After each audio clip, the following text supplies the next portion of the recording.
questão sim é dar um aumento real para o servidor público, ou seja, acima da inflação, não um reajuste, mas um aumento acima da inflação, e mais do que isso, fazer com que a discussão do aumento se dê na lei orçamentária, para que o aumento possa ser pago para o servidor em fevereiro, ao contrário do que é feito atualmente por esse governo. Nós temos a necessidade de avançar muito no que se refere ao servidor público.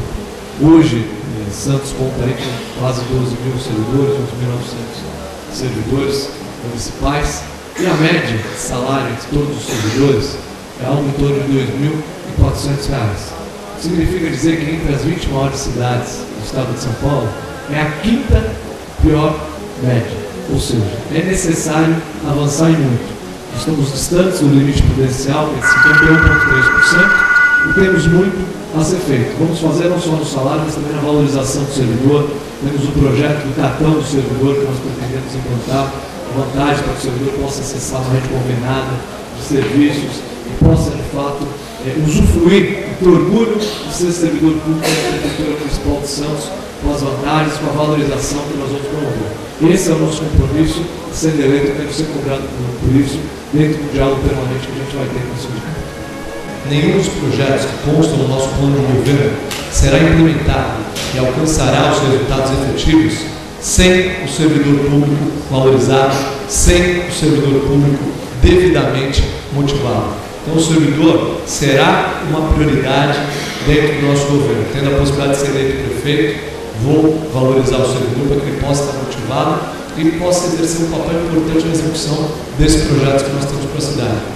A questão do plano de carreira, que é uma legislação e, portanto, como qualquer lei deve ser cumprida, nós vamos cumprir, não apenas cumprir, mas também discutir dentro de uma mesa de negociação permanente as melhorias que precisam ser feitas, porque a gente conversa com servidores públicos, dialoga com servidores de diversas áreas e sabe que o plano tem avanços, né? Isso é inegável, mas que existem ainda muitos desafios que não correspondeu às expectativas de diversas profissões, de diversas áreas da prefeitura. Então nós vamos ter um diálogo permanente e frequente, não só para que a gente possa cumprir a lei existente, mas principalmente para que a gente possa evoluir, no sentido de proporcionar melhores condições para o servidor, expectativa de progressão na carreira, estímulo, motivação para que o servidor possa prestar o melhor serviço público. Isso, quem ganha por isso não é a prefeitura, é a cidade, é a sociedade. O servidor valorizado é uma cidade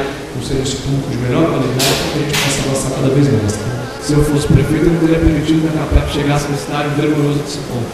Quando a gente fala de humanização, não é só um atendimento humanizado para o usuário, para aquele que é atendido, mas, sobretudo, uma relação humanizada com o servidor, porque hoje o servidor não tem condição de fazer o atendimento da maneira que deve ser feito, pela falta de infraestrutura. Então, nós temos que também fazer a lição de casa, por parte da prefeitura, ao oferecer as condições adequadas para que o servidor público possa prestar o serviço. Nosso desafio é melhorar a qualidade do serviço público. Para isso, a gente precisa de servidores valorizados do ponto de vista salarial, uma carreira mais atrativa. O concurso, sem dúvida alguma, é o caminho natural para que as pessoas possam acessar o serviço público.